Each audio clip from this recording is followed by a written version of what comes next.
the council passes budget cuts thought to be the largest in local authority history.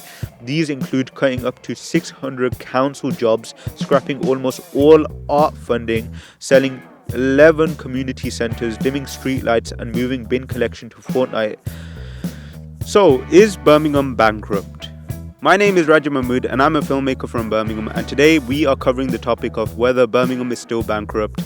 The general elections are now over. Birmingham has its MPs. We still have the councillors that we once had before as well. I just feel like, the topic of whether Birmingham is bankrupt has kind of fallen out into, the shadows and whatnot. And a lot of new policies have been made locally. Hasn't been very public.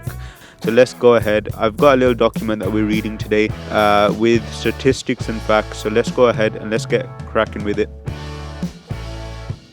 Alright, so basically what happened. So let's talk about the equal pay claims. The loose explanation of it was there were a lot of bin strikes and whatnot, and as you already know, a lot of bin collection and waste collection departments are very male dominated, let's say. They are part of the council services and part of the council system as well. Basically, they went out and protesting that they wanted to increase their wages, and over a couple of weeks, the city became much more dirtier and whatnot, as basically a revolt against the system. And basically, the council heard their outcry, and they did provide them with bonuses and and whatnot. A lot of other departments, such as the civil departments and all that, were slightly more female dominated, and because they were part of the council, they basically saw that the council were basically giving bonuses to a male orientated or male dominated departments, and they basically took the council to court and they won. And they also spent money on the IT system that failed. They spent £80 million on it, which is honestly atrocious. And there has been a lot of new advancements onto what the council is doing, which I think is absolutely atrocious. So let's just go ahead and let's talk about some of the costs, the ways that the council is cutting costs just because they have to pay their debt. So to cut costs, the council is now planning to raise council tax by 21% over the next 2 years. They've also introduced fortnightly waste collections in 2025 to 2026, which I think is going to be absolutely shit, man, because I live in Birmingham as well. A lot of neighborhoods are going to be absolutely affected by this. I know that, Borsley Green, areas that are slightly more disadvantaged are Borsley Green, Small Heath, Yardley and whatnot, as well as Northfield and King's Standing and whatnot. So I feel like those areas will be heavily affected. The council also plans on dimming streetlights to save almost £1 million a year. Honestly, I didn't even know that you could actually even do that, and I think that's actually kind of dangerous if you really think about it, because I feel like there's going to be a resurgence or a high rate of crime because of that, because the areas are going to be darker. I feel like the areas that are going to be more affected are the areas that I kind of reside in, so which are very working class. So I feel like I think that measure is absolutely atrocious, because there's just going to be terrible things happening be the case. But realistically speaking, in a pessimistic way, I feel like dimming streetlights to save almost £1 million a year is a bad strategy for policing and security, especially regional security. The council also intends to cut services by £300 million over the next 2 years. They intend on selling assets such as libraries, country homes, private land, and a part of the airport share as well, which is crazy. The government has also sent in commissioners to help run the authority for the next 5 years. So I don't know. I just feel like the legitimacy of the council is now being abrupted harshly, because the people that we've elected into the local council seem to not have a strong firm hold over the area, that now people that we have elected for are now coming in to control and just basically do damage control. I feel like there is a threat to democracy there, especially in a regional level. Okay, so this is basically just according to the Guardian website. So the timeline since the bankruptcy. So in September 2023, the council's chief finance officer issues a Section 114 notice effectively declaring bankruptcy. The notice states the council's negative financial position is because of the cost of providing for equal pay claims. So I know that it's touching up to billions now. So and it goes to cite for for 650 million pounds to 760 million pounds figure as the reason for issuing the notice. October 2023, so a month later, the government sends in 6 commissioners, and that was during the Tory rule. So whilst the Tory government were in office, the government sends in 6 commissioners, the most ever assigned to a local authority, which is absolutely crazy when I saw that, to help run the council as part of an intervention program scheduled to last 5 years.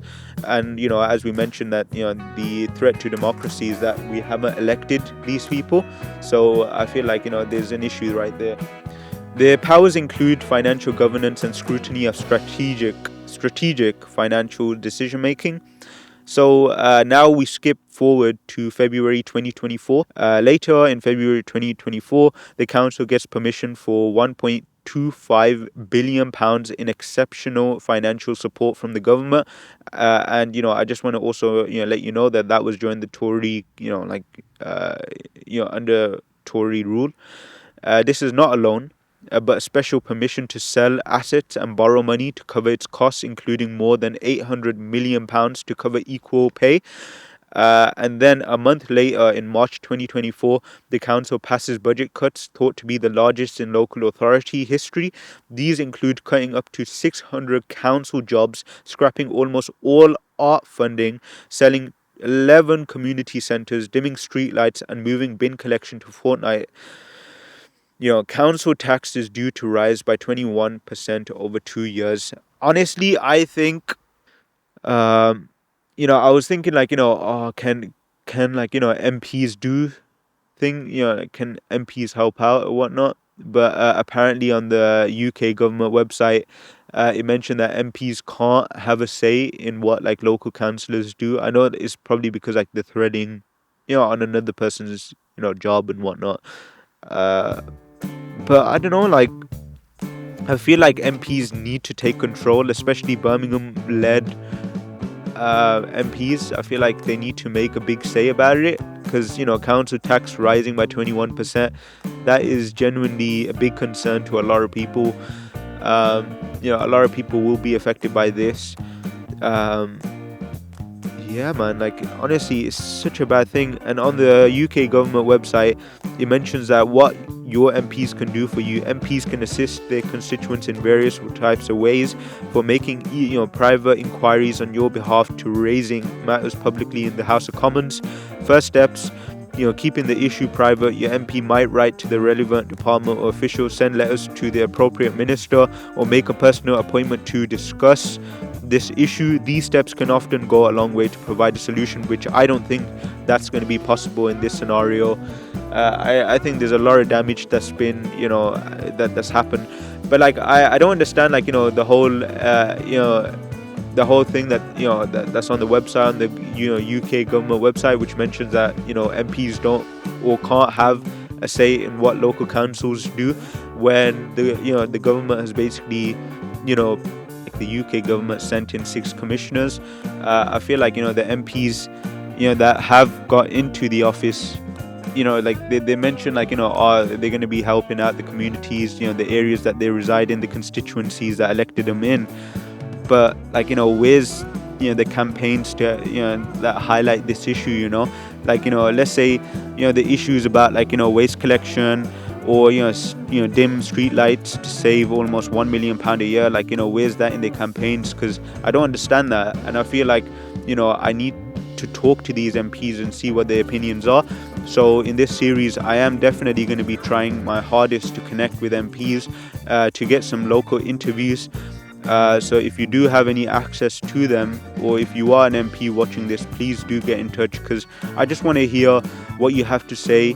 And even if you are a local councillor based in the local area, I really want to hear your opinion on this. because I feel like, not a lot of people are talking about this. I feel like, the whole bankruptcy thing kind of fell out, into the abyss. But I want to, spotlight it because it is still an issue that's relevant today. But if you like this video, please comment down below your thoughts. Please like this video. Please share this around. Please subscribe to this channel as I keep on making great content like this. I hope you have a great day.